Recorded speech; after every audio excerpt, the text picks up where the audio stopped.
আসসালামু আলাইকুম। কেমন আছেন সবাই? আজকে আপনাদের জাফর ইকবালের মোট 4টি গল্প পড়ে শোনাবো। এই গল্পগুলো আগেই আমাদের চ্যানেলে আপলোড দেওয়া হয়েছে। যারা শোনেননি তাদের জন্যই ব্যাক টু ব্যাক জাফর ইকবালের 4টি গল্প। আসুন তাহলে শুরু করা যাক।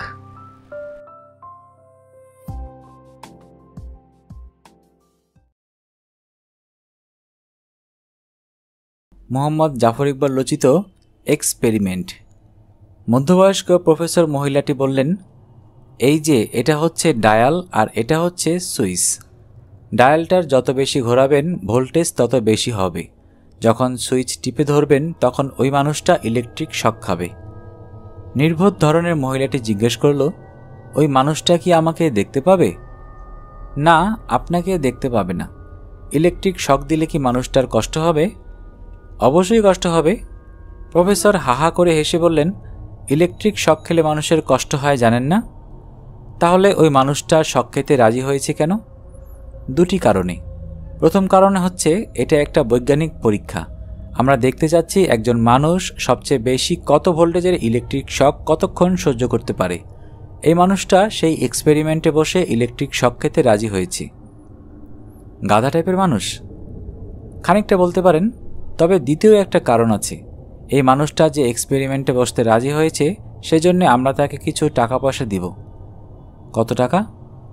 প্রফেসর হাসার ভঙ্গি করে বললেন, সেটা নাইবা শুনলেন, আমরা টাকার পরিমাণটা গোপন রাখছি।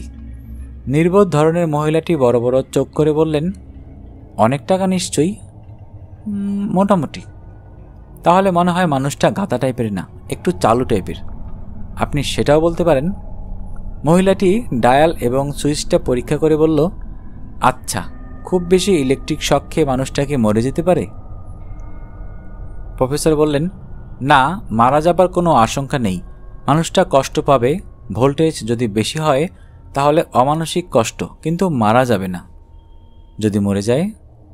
মরবে না, আপনার কোনো ভয় নেই। আপনি নিশ্চিত মনে এক্সপেরিমেন্ট চালিয়ে যান।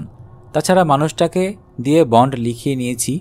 এই এক্সপেরিমেন্ট করার কারণে তার যদি শারীরিক কোনো ক্ষতি হয় তাহলে আমরা এর জন্য দায়ী হব না। মহিলাটির চেহারায় সন্তুষ্টির ছাপ পড়ল। বলল, সেটা বুদ্ধিমানের কাজ হয়েছে। আমাদের বিরুদ্ধে কোর্টে কেস করতে পারবে না। না, পারবে না। মধ্যবয়স্ক প্রফেসর বললেন, তাহলে আমরা কাজ শুরু করি, কি বলেন? ঠিক আছে।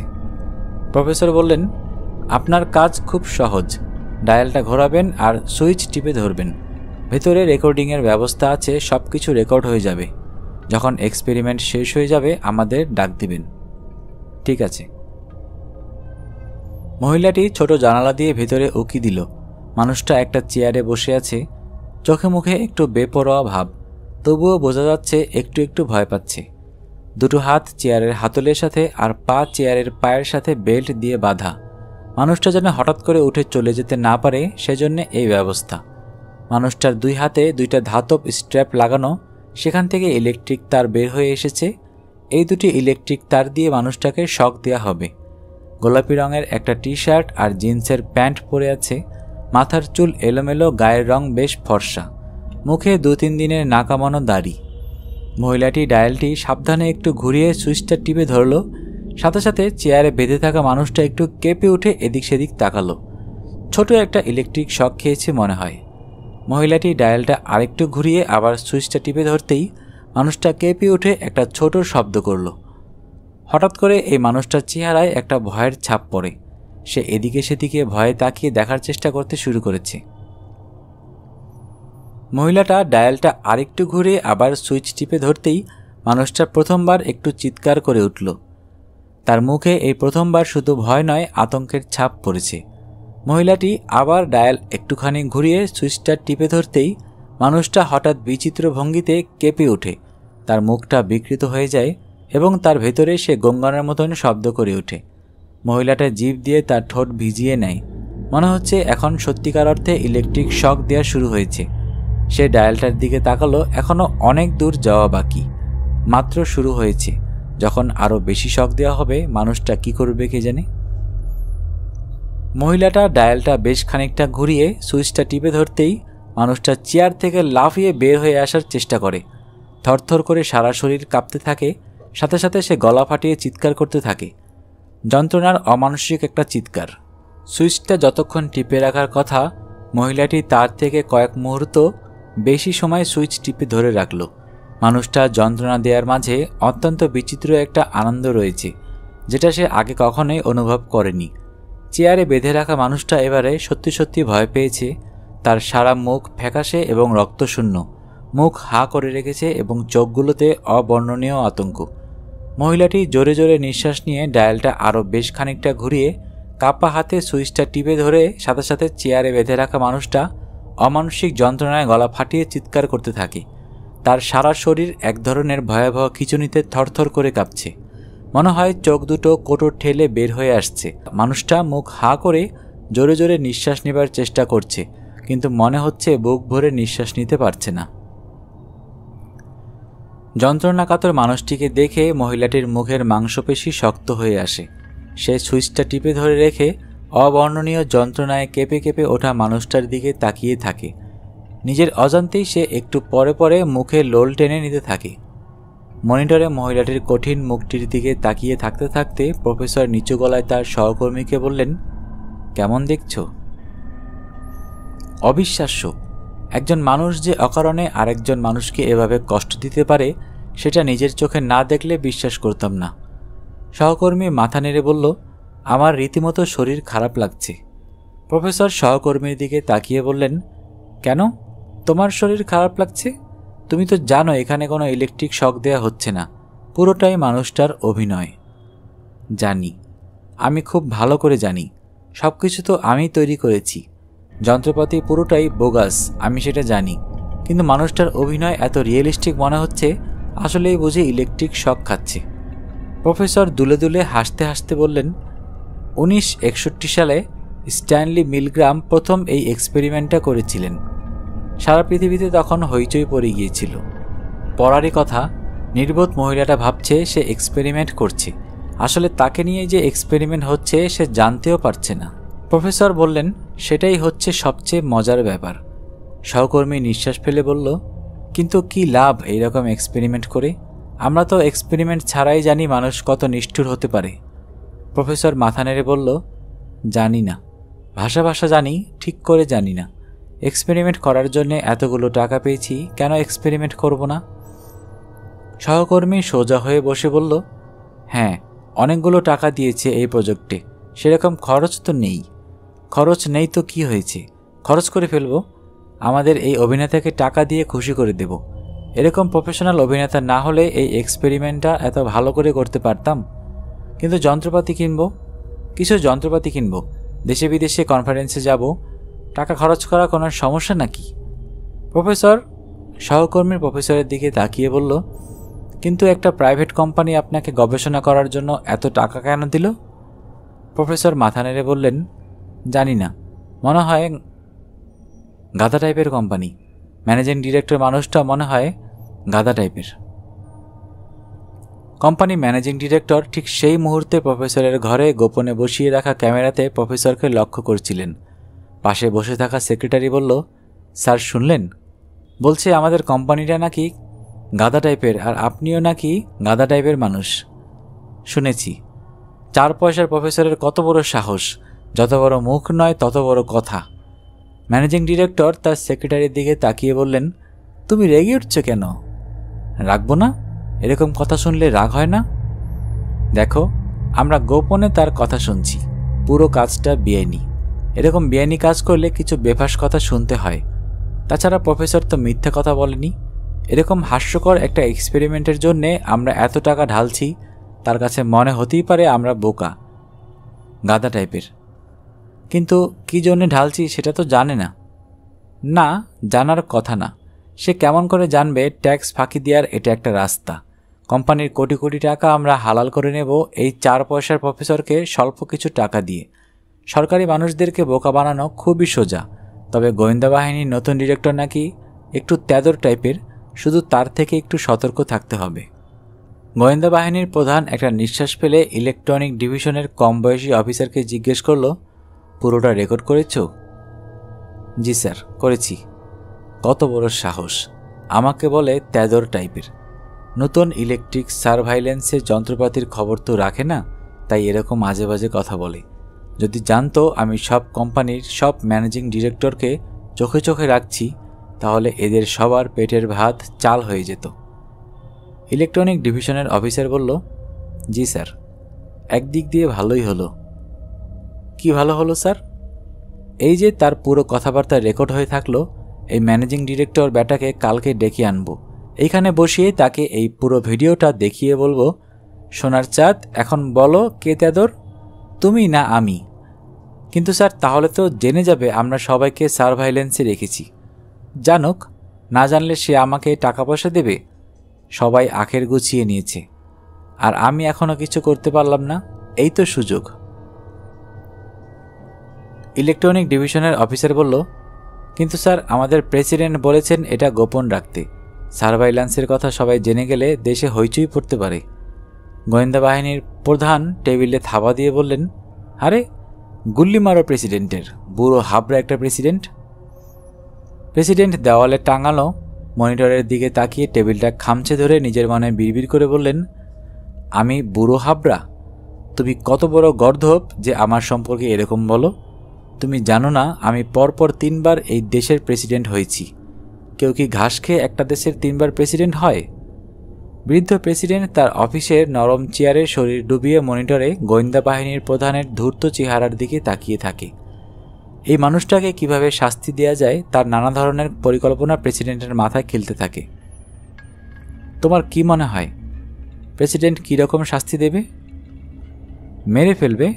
নিশ্চয়ই মেরে ফেলবে। মেরে তো ফেলবেই, কিভাবে মারবে? দাঁড়াও, মাথাটার ভিতরে উকি দিয়ে দেখি। একটি মহাজাগতিক প্রাণী প্রেসিডেন্টের মাথায় উকি দিয়ে তার নিউরনগুলোকে খুঁটিয়ে খুঁটিয়ে দেখে। কোন পরিবেশে মানুষ কি করে সেটা ভালো করে জানতে চায়। অনেকদিন থেকেই তারা পৃথিবীর নামে একটা গ্রহের মানুষদের নিয়ে একটা এক্সপেরিমেন্ট করছে।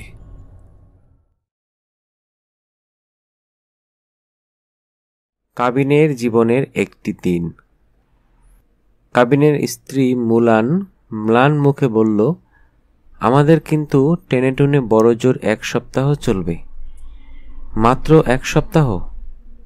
কাবিনের বুক কেঁপে উঠল, কিন্তু সে সেটা বুঝতে দিল না। মুখে এক ধরনের শান্ত ভাব বজায় রেখে বলল, তার মাঝে কিছু একটা ব্যবস্থা হয়ে যাবে। কিভাবে হবে? কাবিন জোর করে মুখে একটা হাসি ফুটিয়ে বলল, শুধু কি আমাদের 1 সপ্তাহের মতো ব্যবস্থা আছে? আমাদের মতো লক্ষ লক্ষ মানুষ আছে, সবারই তো এক অবস্থা। সারা পৃথিবীতে এখন এই নিয়ে হইচই হচ্ছে। হইচই হয়ে কি লাভ? যদি কাজ না হয় তাহলে হইচই করে কি হবে? কাজ হবে, নিশ্চয়ই কাজ হবে। সাধারণ মানুষ একবার খেপে গেলে কোনো উপায় থাকে না। মুলান একটা নিঃশ্বাস ফেলে বলল, কিষানের মুখের দিকে তাকাতে পারি না। মাঝে মাঝে মনে হয় কেন ছেলেটার জন্ম দিলাম।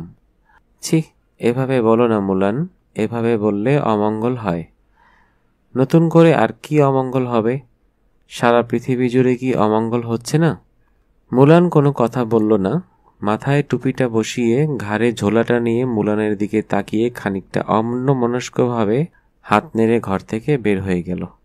পথে একটু পরে পরেই মানুষের জটলা, সবার ভেতরে এক ধরনের চাপা ক্ষোভ।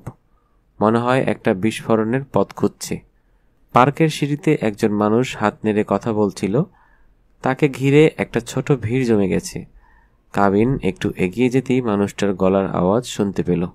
সে চিৎকার করে বলছে, এই যে ভাই, তোমরা দেখছো আমাদের অবস্থা? বিশ্বাস হয় নিজের চোখকে? আমরা এখন একদিন একদিন করে বেঁচে আছি।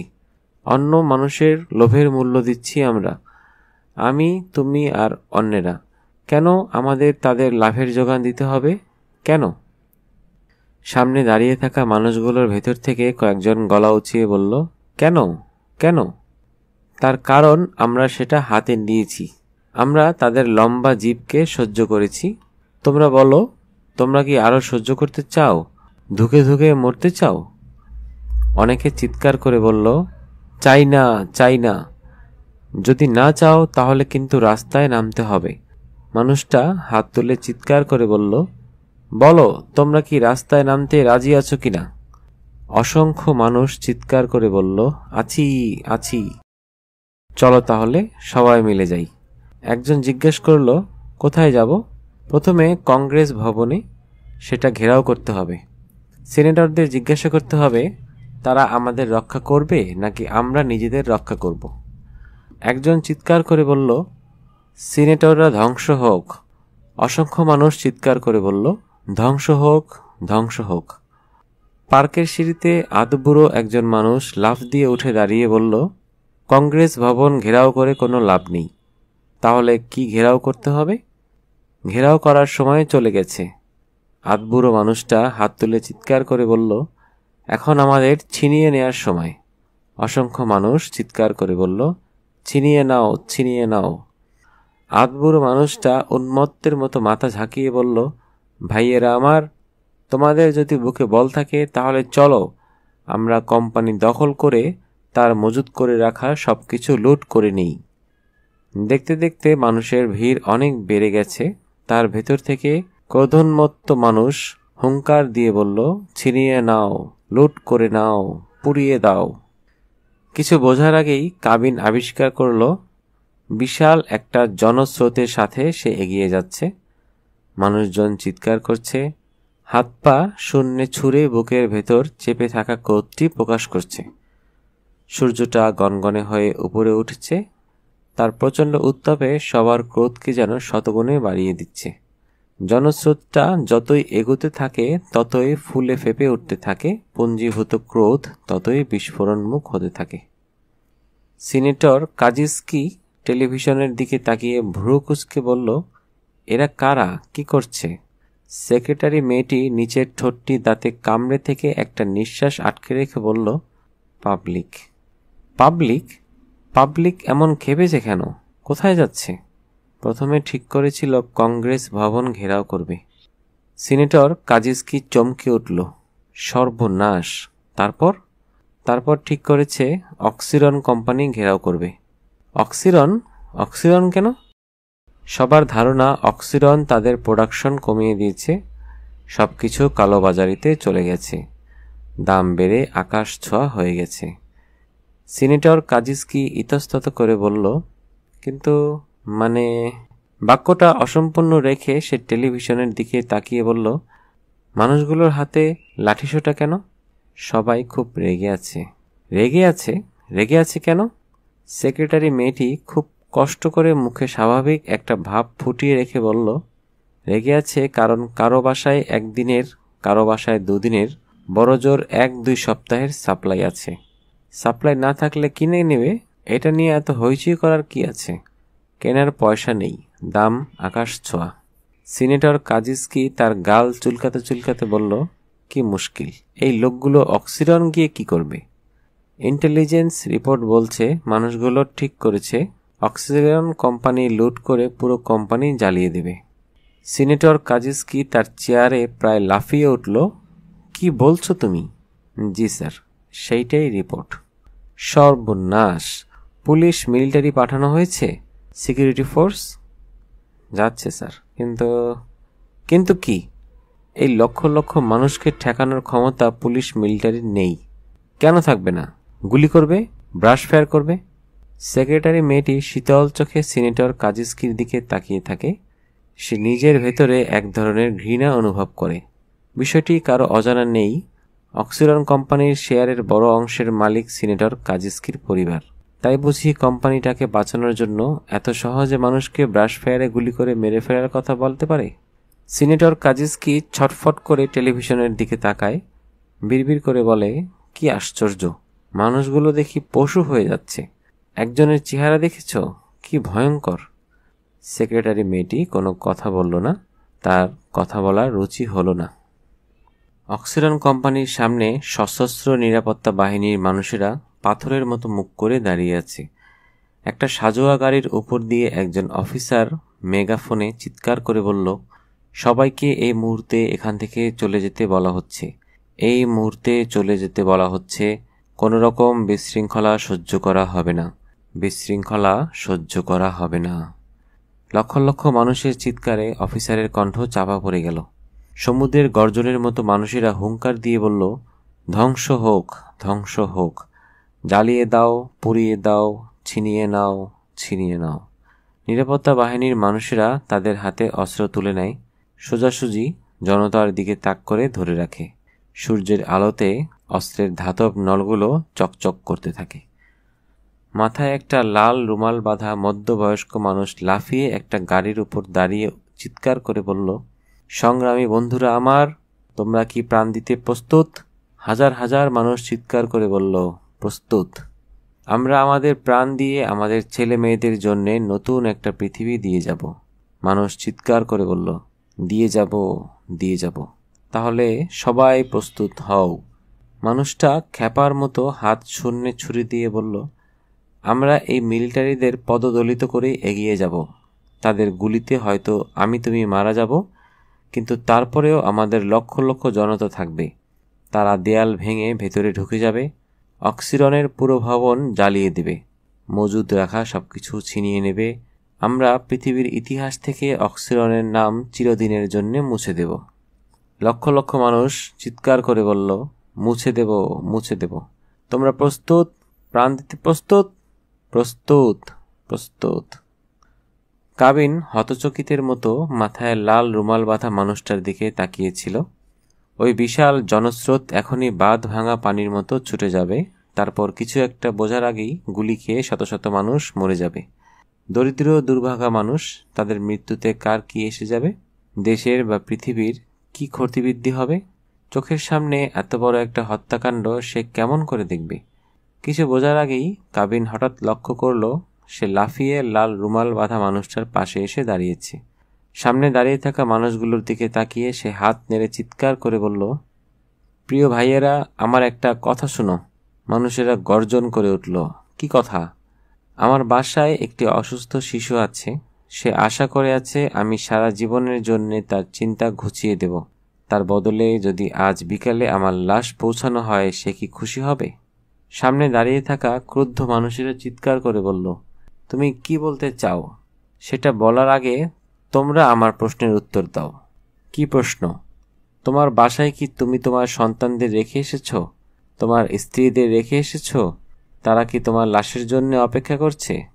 উপস্থিত জনসমুদ্র হঠাৎ করে থমকে যায়, নিজেদের ভেতর নিচু স্বরে কথা বলতে থাকে। সেটা একটা গুঞ্জনের মতো ছড়িয়ে পড়ে। কাবিন গলা উঁচিয়ে বলল, তোমাদের স্ত্রী আর তোমাদের সন্তানেরা তোমাদের লাশের জন্য অপেক্ষা করছে না। তুমি আমি লাশ হয়ে গেলে অক্সিজনের কোনো ক্ষতি হবে না। আমরা ভেতরে ঢুকে এই কোম্পানি জ্বালিয়ে দিলেও তাদের কোনো ক্ষতি হবে না। ইন্স্যুরেন্স থেকে তারা শেষ পয়সা পর্যন্ত পেয়ে যাবে। তাহলে কেন আমরা এটা করতে চাইছি? যেটা দরকার সেটা কেন করছি না? সামনে দাঁড়িয়ে থাকা লক্ষ লক্ষ মানুষ চিৎকার করে বলল, কি করা দরকার? অক্সিজনের 12টা বাজিয়ে দেই না কেন? তাদের মেরুদণ্ড কেন ভেঙে দেই না? কিভাবে ভেঙে দেব? খুবই সোজা। তোমরা যারা দাঁড়িয়ে আছো সবাই হাত তুলে বলো, তোমরা জীবনে কখনো অক্সিজনের কিছু কিনবে না। তোমার মুখের এই কথাটি উচ্চারণ করার আগে তাদের শেয়ারে ধস নামবে। 1 মিনিটের ভেতর কোম্পানির লাল বাতি জ্বলে যাবে। সামনে দাঁড়ানো লক্ষ লক্ষ মানুষ নিজেদের ভেতর কথা বলতে থাকে। তারা পুরো ব্যাপারটা এখনো বুঝতে পারছে না। কাবিন চিৎকার করে বলল, তোমরা যদি আমার কথা বিশ্বাস না করো তাহলে সেটা এখনই পরীক্ষা করে দেখো। হাত তুলে আমার সাথে সাথে বলো, আমরা জীবনে অক্সিজনের কোনো কিছু কিনব না। লক্ষ লক্ষ মানুষ হাত তুলে বলল, আমরা জীবনে অক্সিজনের কোনো জিনিস কিনব না। সিনেটর কাজিস্কি মাথার চুল খামচে ধরে শূন্য দৃষ্টিতে সেক্রেটারি মেয়েটির দিকে তাকিয়ে বলল, দেখছো কি হচ্ছে? সেক্রেটারি মেয়েটি বলল, দেখছি। অক্সিজন কোম্পানিটা বাতাসের মতো উবে যাচ্ছে। দেখেন, শেয়ার বাজারটা দেখাচ্ছে। সিনেটর কাজিস্কি বিড়বিড় করে বলল, এর চাইতে অনেক ভালো ছিল যদি মানুষগুলো কোম্পানিটা জ্বালিয়ে দিত। সেক্রেটারি মেয়েটি কোনো কথা না বলে শীতল দৃষ্টিতে সিনেটর কাজিস্কির দিকে তাকিয়ে রইল। মুলান হাসি হাসি মুখে কাবিনের দিকে তাকিয়ে বলল, আমি টেলিভিশনে তোমাকে দেখেছি। তাদের ছোট ছেলে কিষান বলল, আমিও দেখেছি। কাবিন ছেলেকে বুকে জড়িয়ে ধরে বলল, সবাই দেখেছে। মুলান বলল, তোমার অনেক বুদ্ধি। সব বুদ্ধি সব সময় কাজে লাগে না। এটা কাজে লেগেছে। কোম্পানিটা শেষ হয়ে গেছে? হ্যাঁ, নিলামে বিক্রি হয়ে গেছে। নতুন ম্যানেজমেন্ট দায়িত্ব নিয়েছে। তারা আর বদমাইশি করবে না। মজুদ যা ছিল সব বিক্রি করে দিয়েছে। কি মজা! হ্যাঁ, আমি আর 1 বছরের সাপ্লাই কিনে এনেছি। মুলান হাসি মুখে বলল, 1 বছর? 1 বছর আমাদের কোনো চিন্তা করতে হবে না? না, 1 বছর আমাদের কোনো চিন্তা করতে হবে না। ব্যাপারটা খুবই বিপজ্জনক জেনেও কাবিন তার মুখের ওপর লাগানো অক্সিজেন মাস্কটি খুলে শিশু সন্তান কিষানের গালে চুমু খেয়ে আবার মাস্কটি পরে নেয়। তাদের সবার মুখেই অক্সিজেন মাস্ক লাগানো।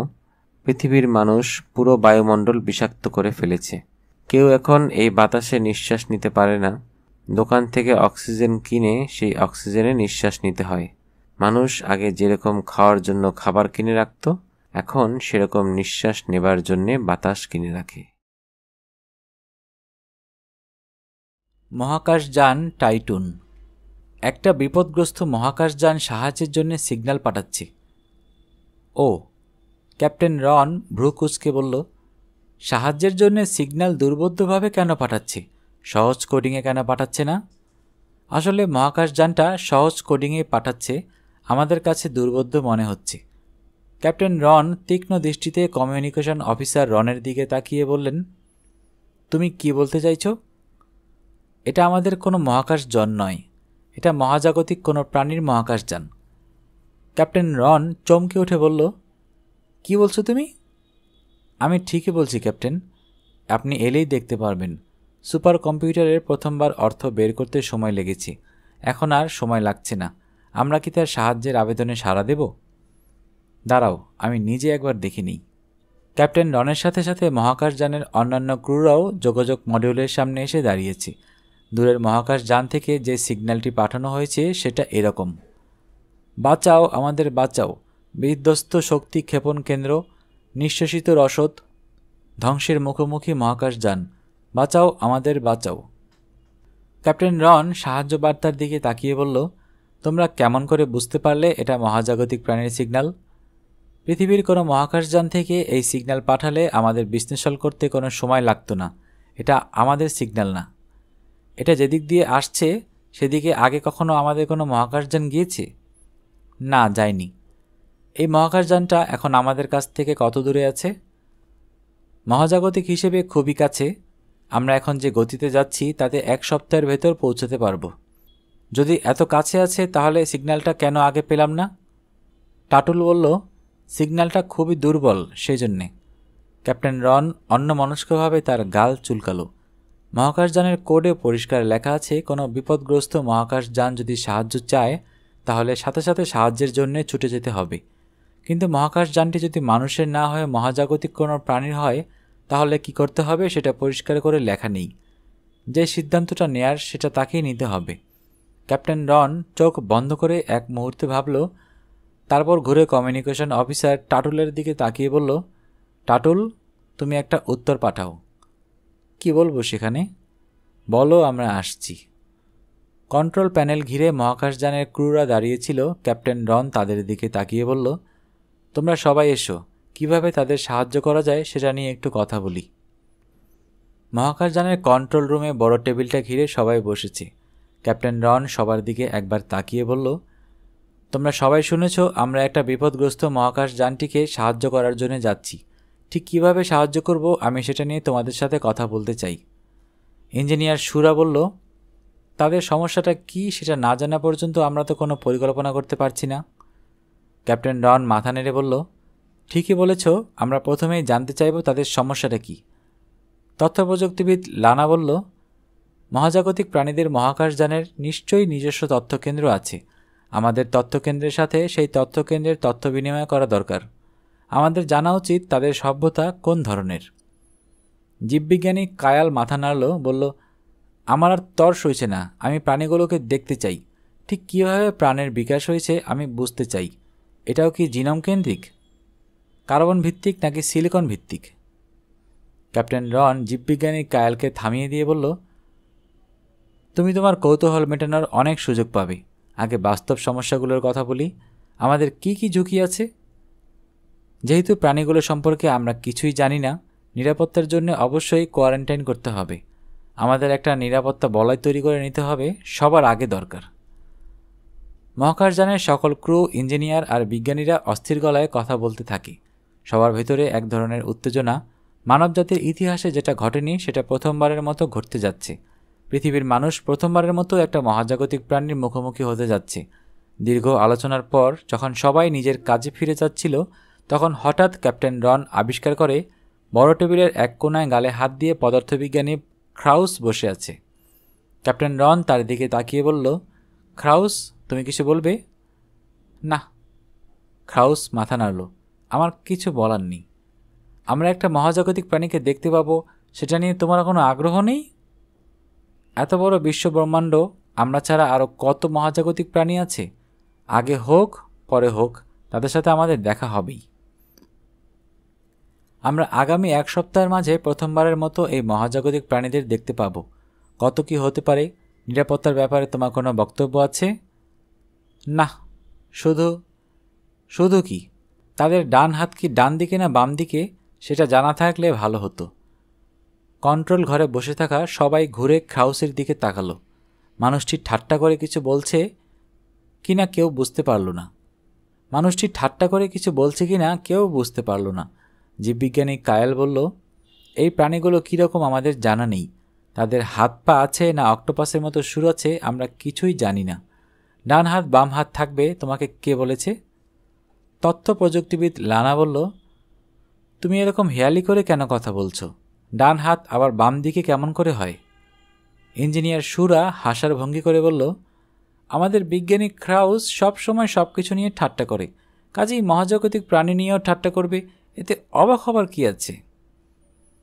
ক্রাউস দুর্বল গলায় বলল, আমি আসলে ঠাট্টা করছিলাম না। ক্যাপ্টেন রন বলল, এর মাঝে ডান বামের ব্যাপারটা কেমন করে আসছে? একটা মহাজাগতিক প্রাণীকে ডান বা বাম কেমন করে বোঝাবে? ডান মানে কি, বাম মানে কি? ক্রাউস বলল, ডান বাম বোঝানো কঠিন নয়। একটা নিউটন থেকে যখন বেটা বের হয় তখন স্পিনের সাথে যে সম্পর্ক থাকে সেটা দিয়ে ডান বাম বোঝানো যায়। প্রকৃতি স্পষ্টভাবে জানে বাম মানে কি, ডান মানে কি। ক্যাপ্টেন রন উঠে দাঁড়িয়ে বলল, জানা থাকলে ভালো, আমার সেটা নিয়ে কোনো মাথা ব্যথা নেই। আমার কাছে ডান আর বামের কোনো পার্থক্য নেই। যারা ডান হাত দিয়ে কাজ করে আর যারা বাম হাত দিয়ে কাজ করে, তারা সবাই আমার কাছে সমান। ক্রাউস বলল, আমি সেটা বলছিলাম না। আমরা যখন তথ্য বিনিময় করব, তখন যদি পদার্থবিজ্ঞানের তথ্য বিনিময় করি, তাহলেই আমরা ডান বা বাম বলতে কী বুঝি সেটা বুঝে যাব। আমি বলছিলাম সেখান থেকে। ক্যাপ্টেন রন হাত নেড়ে ক্রাউসকে থামিয়ে দিয়ে বললেন, ঠিক আছে, তুমি লানাকে বলো তথ্যকেন্দ্র থেকে যেন পদার্থবিজ্ঞানের তথ্য বিনিময় করা হয়।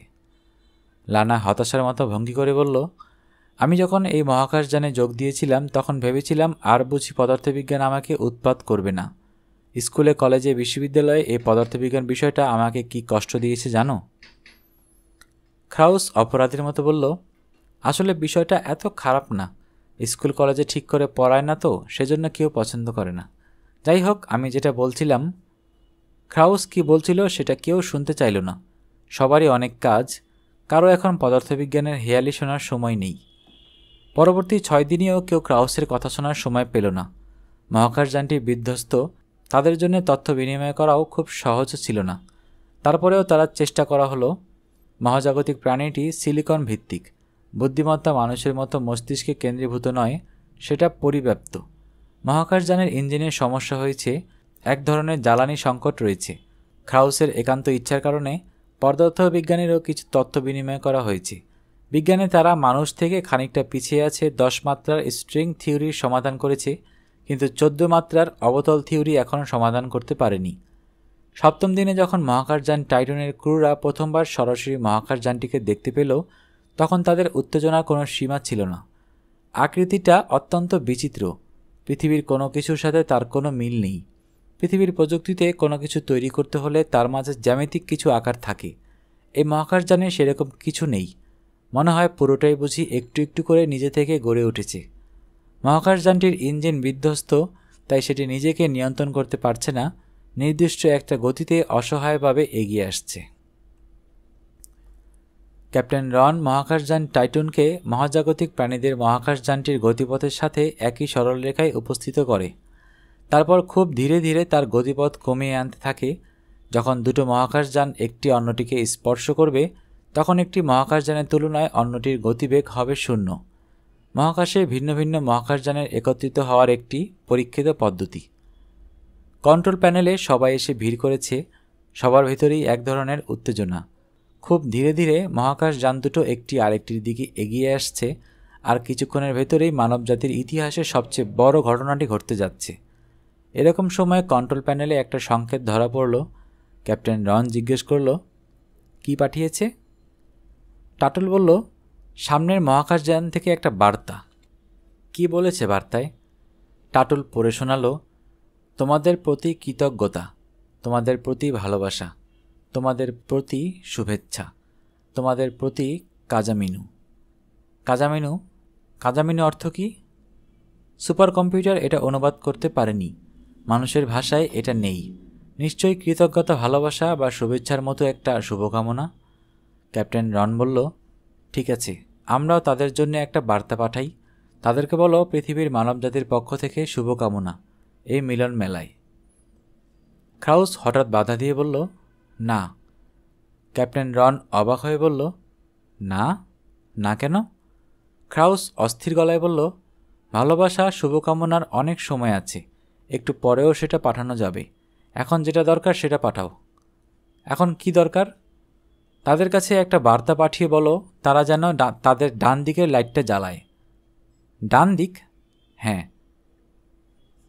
কেন ডান দিক?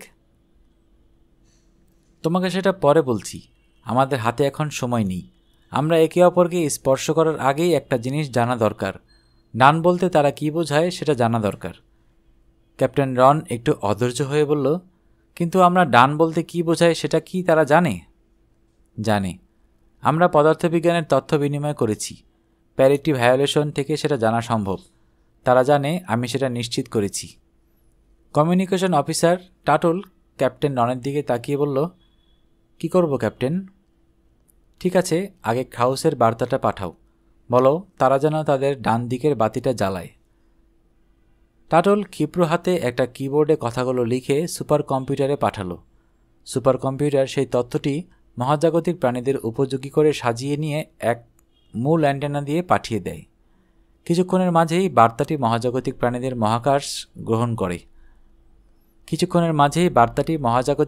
মহাকাশযান গ্রহণ করে। ক্রাউস অত্যন্ত আগ্রহ নিয়ে এবং অন্যরা খানিকটা কৌতুক ভরে এগিয়ে আসা মহাকাশযানটির দিকে তাকিয়ে থাকে। মহাকাশযানটির ডান বা বাম কোনো দিকেই বাতি জ্বলল না। তার বদলে কন্ট্রোল প্যানেলে নতুন একটি বার্তা এসে হাজির হলো। সেখানে লেখা, তোমরা কেন ডান দিকে বাতি জ্বালাতে বলছো? আমাদের জ্বালানি সংকট।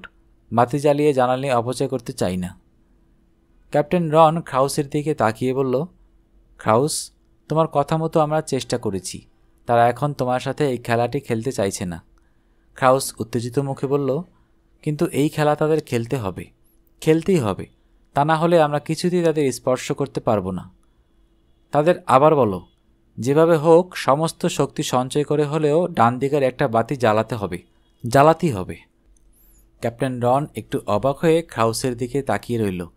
কোনো একটা অজ্ঞাত কারণে হঠাৎ সে একটু অস্বস্তি অনুভব করতে থাকে। সে কমিউনিকেশন অফিসার টাটলের দিকে তাকিয়ে বলল, টাটল, আরেকটা বার্তা পাঠাও। কি পাঠাবো? লিখো, যেভাবেই হোক তোমাদের ডান দিকের বাতিটা জ্বালাতে হবে, অত্যন্ত জরুরি। টাটল ক্ষিপ্র হাতে বার্তাটি পাঠিয়ে দেয় এবং কিছুক্ষণের মাঝেই একটা উত্তর চলে আসে। আমাদের অত্যন্ত জ্বালানি সংকট, কিন্তু তোমাদের অনুরোধে আমরা আমাদের ডান দিকের একটা জিনন ল্যাম্প জ্বালাচ্ছি। মহাকাশযানটি তখন এত কাছাকাছি চলে এসেছে যে তার নকশাটা দেয়ালটিও স্পষ্টভাবে দেখা যাচ্ছে। তার গঠনটি এত বিচিত্র যে দেখে মনে হয় এটা বুঝি মহাকাশযান নয়, এটা বুঝি কোনো বিমূর্ত শিল্পীর হাতে গড়া বিশাল একটি ভাস্কর্য। ক্রাউস চোখ বড় বড় করে মহাকাশযানটির দিকে তাকিয়েছিল। ভেতরকার উত্তেজনা হঠাৎ করে সবাইকে স্পর্শ করেছে। সবাই দেখল ধীরে ধীরে এগিয়ে আসা মহাকাশযানটিতে একটি জিননের নিষ্প্রভ বাতি জ্বলে উঠল। আশ্চর্যের ব্যাপার, সেটি মহাকাশযানটির ডান দিকে জ্বলে ওঠেনি, সেটি জ্বলে উঠেছে বাম দিকে। ক্রাউস মহাকাশযানের চেয়ারের হাতলটি খামচে ধরে চিৎকার করে উঠে বলল, থামাও মহাকাশযান, থামাও, থামাও! ক্যাপ্টেন রন অবাক হয়ে বলল, কি হয়েছে, কেন থামাবো? ক্রাউস হাত দিয়ে মহাকাশযানটি দেখিয়ে বলল, এটা প্রতি পদার্থের তৈরি। ক্যাপ্টেন রন হতচকিতের মতো সামনে তাকিয়ে রইল। সে দেখতে পেল খুব ধীরে ধীরে দুটি মহাকাশযান এগিয়ে আসছে, আর কয়েক সেকেন্ডের ভিতরেই একটা আরেকটাকে স্পর্শ করবে। কোনোভাবেই সে এখন আর মহাকাশযানকে থামাতে পারবে না। দেখে বোঝার কোনো উপায় নেই সামনের মহাকাশযানটি প্রতি পদার্থের তৈরি। যখন একটি আরেকটিকে স্পর্শ করবে, মুহূর্তের মাঝে দুটি মহাকাশযানই ভয়ঙ্কর বিস্ফোরণে অদৃশ্য হয়ে যাবে। থাকবে শুধু অচিন্তনীয় শক্তি। মহাকাশযানের সবাই স্থির দৃষ্টিতে সামনে তাকিয়ে রইল। ক্রাউস ভেবেছিল সবাইকে বলবে, এই বিংশ শতাব্দীতে রিচার্ড ফাইম্যানকে কৌতুক করে বলেছিলেন, যদি কখনও কোনো মহাজাগতিক মানুষ কর্মর্দন করার জন্যে ভুলে হাত এগিয়ে দেয়, তার সাথে কর্মর্দন করো না। সেই মানুষ সম্ভবত প্রতি পদার্থের তৈরি। কিন্তু কেউ ক্রাউসের সেই গলাটি শুনতে আগ্রহী হয়নি। পদার্থের বেলায় যেটি ডান দিক, প্রতি পদার্থের বেলায় সেটি ডান দিক উল্টো দিক। মহাকাশে পদার্থ ও প্রতি পদার্থের তৈরি দুটো মহাকাশযানের সংস্পর্শে বিস্ফোরণের কারণে যে শক্তির সৃষ্টি হয়েছিল, সেটি কয়েক আলোকবর্ষ দূর থেকে দেখা গিয়েছিল।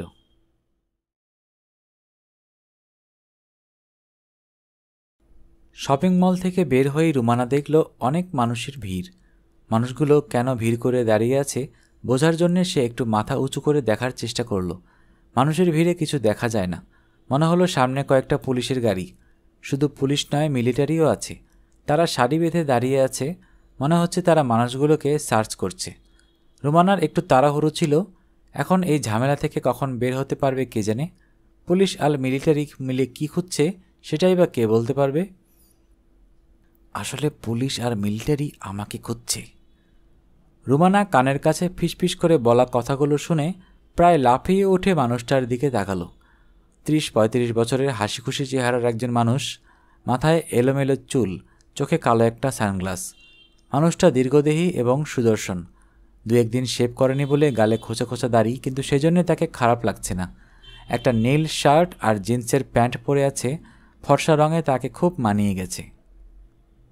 মানুষটা ঠাট্টা করছে কিনা রুমানা বুঝতে পারল না। আমতা আমতা করে বলল, আপনাকে খুঁজছে? হ্যাঁ। আপনি কি করেছেন? মানুষটা একটু হেসে চোখ থেকে সানগ্লাসটা খুলে বলল, চোখগুলো খুব সুন্দর, কেমন জানি ঝকঝক করছে। সেটা ছাড়াও চোখের মাঝে অন্য একটা কিছু আছে যেটা রুমানা চট করে ধরতে পারল না। মানুষটা বলল, আমি আসলে কিছুই করিনি। আপনি যদি কিছুই না করেন তাহলে পুলিশ মিলিটারি খামোখা আপনাকে খুঁজছে কেন? মানুষটা এদিক সেদিক তাকালো, তারপর নিচু গলায় বলল, আমি আসলে একজন এলিয়েন। রুমানা কথাটা স্পষ্ট করে ধরতে পারল না। বলল, আপনি কি? এলিয়েন? মানুষটা ব্যাখ্যা করে, মহাজাগতিক প্রাণী। রুমানা কিছুক্ষণ মানুষটার দিকে তাকিয়ে থাকে। সে কি হেসে ফেলবে নাকি গম্ভীর হয়ে মাথা নাড়বে বুঝতে পারল না। কিছুক্ষণ মানুষটার দিকে তাকিয়ে বলল, এলিয়েন? হ্যাঁ। পৃথিবীতে বেড়াতে এসেছেন? মানুষটা মাথা চুলকে বলল, অনেকটা সেরকম। কেমন লাগছে পৃথিবীতে? মানুষটা হেসে ফেলল, বলল, আপনি আসলে আমার কথা বিশ্বাস করেননি তাই না? ভাবছেন ঠাট্টা করছি? না। খুব ভুল হয়েছে? না, ভুল হয় নাই। আসলে এটা তো বিশ্বাস করার ব্যাপার না। আমি নিজেই প্রথমে বিশ্বাস করিনি। রুমানা ভুরু কুঁচকে বলল, আপনি নিজে?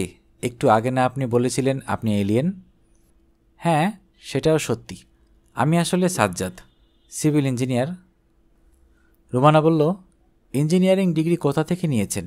মঙ্গল গ্রহে? মঙ্গল গ্রহের ডিগ্রি পৃথিবীতে অ্যাকসেপ্ট করে? সাজ্জাদ নামে মানুষটা কিংবা এলিয়েনটা শব্দ করে হাসল, বলল, আপনার গুড সেন্স অফ হিউমার। কেন? এলিয়েনদের সেন্স অফ হিউমার থাকে না? আসলে এলিয়েন নিয়ে মানুষের অনেক রকম মিসকনসেপশন আছে। বেশিরভাগ মানুষের ধারণা এলিয়েন হলেই সেটা দেখতে ভয়ঙ্কর কিছু হবে। রুমানা মাথা নাড়ল, বলল, ভয়ঙ্কর না হলেও অন্যরকম হবে। এক্স ফাইলে দেখেছি, সাইজে ছোট, মাথাটা বড়, চোখগুলো একরকম টানা টানা সবুজ রঙের। সাজ্জাদ বলল, আমিও দেখেছি, ভেরি ইন্টারেস্টিং লুকিং। কিন্তু আপনি বলছেন সেটা সত্যি না? আসলে আমরা তো সবসময় কিছু একটা দেখি যেটা ধরা যায়, ছোঁয়া যায়। আপনি যেটা ধরা ছোঁয়া যায় না সেটা হয়তো এক ধরনের প্যাটার্ন, এক ধরনের ইনফরমেশন, সেটা আমরা কল্পনা করতে পারি না। তার মানে এলিয়েনটা একটা প্যাটার্ন? জিনিসটা আরও জটিল, কিন্তু ধরে নেন অনেকটা সত্যি। রুমানা ভুরু কুঁচকে বলল, কিসের প্যাটার্ন? সাজ্জাদ বলল, কেউ যদি আপনাকে কয়েকটা তেঁতুলের বিচি দেয়, আপনি সেটা দিয়ে একটা প্যাটার্ন বানাতে পারবেন না? কোনো একটা তারার মতো সাজালেন, কিন্তু বৃত্তের মতো সাজালেন। রুমানা মাথা নাড়ল, বলল, সেটা এলিয়েন হয়ে গেল? হুম, সেটা হলো না। আরেকটু শুনেন, তাহলে বুঝবেন। তেঁতুলের বিচি তো আর বেশি দেওয়া সম্ভব না, তাই প্যাটার্নটা হবে খুব সিম্পল, খুব সহজ সরল। এখন কেউ যদি আপনাকে একটা মানুষের মস্তিষ্ক দেয়, দিয়ে বলে এটার সব নিউরন তার সকল সম্ভাব্য সিনাপস কানেকশন দিয়ে তুমি একটা প্যাটার্ন সাজাও, তাহলে আপনি চিন্তা করতে পারবেন আপনি কি অসাধারণ প্যাটার্ন বানাতে পারবেন? রুমানা বলল, শুনেই আমার গা ঘিনঘিন করছে। মানুষের মগজ, ছি! সাজ্জাদ আবার হা হা করে হাসল। হেসে বলল, আসলে আমি মাথা কেটে মগজ বের করে হাত দিয়ে তার নিউরন ঘাটাঘাটি করার কথা বলছিলাম না, আমি অন্যভাবে বলছিলাম। যেমন এখন আমি আপনার সাথে কথা বলছি, আপনার মস্তিষ্ক নতুন নতুন সিনাপস কানেকশন হচ্ছে। যখন আপনি একটা বই পড়েন, তখন আপনার মস্তিষ্কে নতুন সিনাপস কানেকশন তৈরি করে। যখন আপনি নতুন একটা গান শোনেন, সেটা আপনার মস্তিষ্কে নতুন সিনাপস কানেকশন তৈরি করে, বলা যায় একটা নতুন প্যাটার্ন তৈরি করে। রুমানা ভ্রু কুঁচকে বলল, তার মানে একটা গান আসলে একটা এলিয়েন? হুম, আমি ঠিক তা বলিনি। একটা গানের স্মৃতি কিংবা শৈশবের কোনো একটা ঘটনার স্মৃতি যেরকম মস্তিষ্কে থাকতে পারে, সেরকম একটা এলিয়েনও মানুষের মস্তিষ্কে থাকতে পারে। রুমানা কোনো কথা না বলে সাজ্জাদের দিকে তাকিয়ে রইল। সাজ্জাদ বলল, এলিয়েনের সুবিধাটুকু বুঝতে পারছেন? তার নিজের হাত পা নাক মুখের দরকার নেই, সে আমার হাত পা নাক মুখ ব্যবহার করতে পারে। রুমানা মাথা নাড়ল। মানুষকে যখন জিনে ধরে তখন যেরকম হয়? সাজ্জাদ হাসল। জিনে ধরায় কোনো বৈজ্ঞানিক ব্যবস্থা আছে কি না আমি জানি না। আপনার থিওরিটার বৈজ্ঞানিক ব্যাখ্যা আছে? আছে। সাজ্জাদ হঠাৎ একটু গম্ভীর হয়ে বলল, যদি না থাকতো তাহলে এইভাবে পুলিশ মিলিটারিরা ঘেরাও করে আমাকে খুঁজত? তারা খবর পেল কেমন করে? সায়েন্টিফিক কমিউনিটি তো আমাদের কথা জানে, অনেক দিন থেকে খুঁজছে। যে এলিয়েনটা আমাদের কাছে এসেছে তার ক্যারিয়ারটা ধরা পড়ে গিয়েছিল। রুমানা বলল, যদি সত্যি এটা হয়ে থাকে, তাহলে আপনি আমাকে এটা বলছেন কেন? আমি যদি আপনাকে ধরিয়ে দিই? সাজ্জাদ হাসল। আপনি ধরিয়ে দিবেন না। আপনি কেমন করে এত নিশ্চিত হলেন? শুধু যে ধরিয়ে দেবেন না তা না, আপনি আসলে আমাকে সাহায্য করবেন যেন আমি ধরা না পড়ি। রুমানা অবাক হয়ে বলল, আমি আপনাকে সাহায্য করব? হ্যাঁ। সাজ্জাদ মাথা নাড়ল। আপনি এলিয়েনটাকে আপনার মস্তিষ্কে করে নিয়ে যাবেন। পুলিশ মিলিটারি মহিলাদের ছেড়ে দিচ্ছে, আপনাকেও ছেড়ে দেবে। ওদের কাছে খবর আছে যে এলিয়েনের ক্যারিয়ার একজন পুরুষ মানুষ। রুমানার মুখ এবার একটু শক্ত হয়ে গেল। বলল, দেখেন, আপনার এই গল্প বলার স্টাইলটা বেশ মজার, কিন্তু সেটাকে বেশি টেনে নেবার চেষ্টা করবেন না। সাজ্জাদ বলল, একটু আমার কথা শুনুন, শেষ কথাটা। রুমানা সাজ্জাদের দিকে তাকালো। কি শেষ কথা? সাজ্জাদ ফিসফিস করে বলল, মানুষের চোখ আসলে মস্তিষ্কের একটা অংশ। যখন দুজন একজন আরেকজনের দিকে তাকায়, তখন এই চোখের ভেতর দিয়ে মস্তিষ্কের যোগাযোগ হতে পারে। এই মুহূর্তে আমার মস্তিষ্কের সাথে আপনার মস্তিষ্কের যোগাযোগ হয়েছে। আমি আসলে আপনার মস্তিষ্কে প্রবেশ করছি। রুমানা বিস্ফোরিত চোখে সাজ্জাদের চোখের দিকে তাকিয়ে রইল। সে অবাক হয়ে দেখল তার সামনে থেকে সব কিছু ধীরে ধীরে মিলিয়ে যাচ্ছে। সে শুধু দুটি চোখ দেখতে পাচ্ছে, ঝকঝকে ধারালো চোখ। সেই চোখ দুটি ধীরে ধীরে বিশাল এক শূন্যতায় রূপ নেয়। মনে হয় সেখানে কোনো আদি নেই, কোনো অন্ত নেই। যতদূর চোখ যায় এক বিশাল শূন্যতা। সেই ভয়াবহ শূন্যতার বুকের ভেতর কেমন যেন হাহাকার করে ওঠে। হঠাৎ করে সেই মহাজাগতিক শূন্যতার মাঝে বিন্দু বিন্দু আলোর ছটা দেখা যায়, লাল, নীল, সবুজ। পরিচিত আলোর বাইরে বিচিত্র সব রং। সেই রঙও কেউ কখনো দেখেনি। আলোর বিন্দুগুলো ধীরে ধীরে একটা রূপ নিতে থাকে। সেই বিচিত্র রূপ খুব ধীরে ধীরে নড়তে শুরু করে। রুমানার মনে হয় তার সামনে আদিগন্ত বিস্তৃত একটি অতি প্রাকৃত দৃশ্য, সেটি নড়ছে। প্রথম ধীরে, তারপর তার গতি বাড়তে থাকে। পুরো দৃশ্যটি নড়তে থাকে, কাঁপতে থাকে, ঘুরতে থাকে। একসময় প্রচণ্ড বেগে পাক খেতে খেতে তার চেতনার মাঝে প্রবেশ করতে থাকে। রুমানার মনে হয় সে বুঝি জ্ঞান হারিয়ে পড়ে যাবে। মনে হয় অতল অন্ধকারে ডুবে যাবে, কিন্তু সে বুঝতে পারল কেউ একজন তাকে ধরে রেখেছে। খুব ধীরে ধীরে সেই ঘূর্ণায়মান নকশা, সেই বিচিত্র রঙের আলোর বিন্দু অদৃশ্য হয়ে যায়। প্রথমে আদিগন্ত বিস্তৃত শূন্যতা, তারপর ধীরে ধীরে সেখানে তার পরিচিত জগৎ ফিরে আসে। সে দেখে সাজ্জাদ তাকে ধরে রেখেছে। রুমানা ঝটকা মেরে নিজেকে ছাড়িয়ে নিয়ে এক ধরনের বিস্ময় নিয়ে সাজ্জাদের মুখের দিকে তাকালো। শুকনো মুখে বলল, আমার কি হয়েছিল? কিছু হয়নি। হয়েছে, আপনি আমাকে হিপনোটাইজ করার চেষ্টা করেছেন। আমি কিছু করিনি। সাজ্জাদ মাথা নাড়ল, বলল, আমি হিপনোটিজম জানি না। আপনি কে? কি চান? আমি কেউ না, আমি আসলে কিছু চাই না। সাজ্জাদ একটু হাসল, হেসে চোখে কালো চশমাটি পরে সে হেঁটে ভিড়ের মাঝে মিশে গেল। রুমানা তার মাথাটা একটু ঝাঁকালো, মনে হচ্ছে মাথাটা ভার ভার হয়ে যাচ্ছে। কি বিচিত্র একটা অভিজ্ঞতা, কাউকে বললে বিশ্বাস করবে না। রুমানা এদিক সেদিক তাকিয়ে সামনে হেঁটে যায়। কয়েকজন পুলিশ ভিড়ের মাঝে থেকে মহিলা, শিশু আর বৃদ্ধদের আলাদা করছে। তারা লাইন ধরে বের হয়ে যাচ্ছে। অন্যদের ডান দিকে একটা ছোট ঘেরা দেওয়া জায়গায় নিয়ে যাচ্ছে। সেখানে বেশ কিছু যন্ত্রপাতি সাজানো, বড় বড় মনিটর। সেই মনিটরের দিকে তীক্ষ্ণ চোখে কয়েকজন তাকিয়ে আছে। দেখে মনে হয় কেউ কেউ বিদেশি নিচু গলায় নিজেদের মাঝে কথা বলছে। পাশেই একটা অ্যাম্বুলেন্সের দরজা খোলা। ওখানে নীল ওভারঅন পরে কয়েকজন মানুষ অপেক্ষা করছে। তাদের ঘিরে ছড়িয়ে ছিটিয়ে কিছু সেনাবাহিনীর মানুষ, মুখ পাথরের মতো ভাবলেশহীন, হাতে স্বয়ংক্রিয় অস্ত্র। পারল না, ফাঁকি দিয়ে বের হয়ে এলাম। রুমানা চমকে উঠল। কে কথা বলে?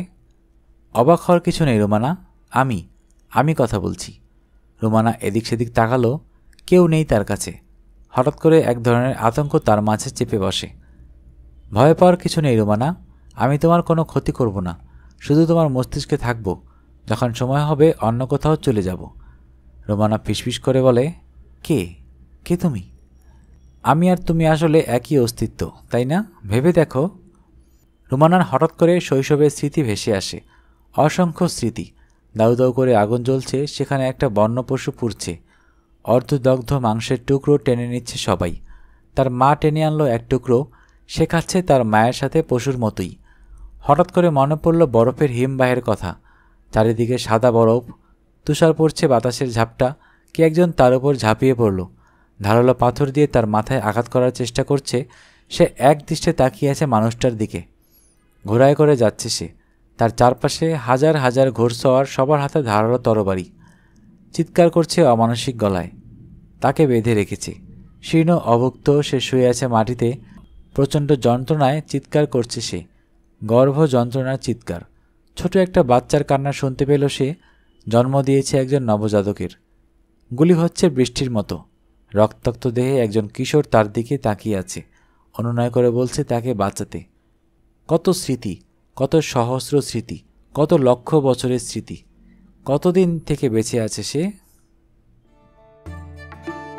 শুনতে শুনতে শেষ হয়ে গেল আমাদের আজকের গল্প। যারা এখনো অডিও বুক বাই মেহেদি চ্যানেলটি সাবস্ক্রাইব করেননি, অনুরোধ থাকবে চ্যানেলটি সাবস্ক্রাইব করে বেল আইকনটি অন করে দিবেন। সবাই ভালো থাকবেন, সুস্থ থাকবেন এবং বেশি বেশি করে বই পড়বেন, কারণ বইয়ের চেয়ে ভালো বন্ধু আর হয় না।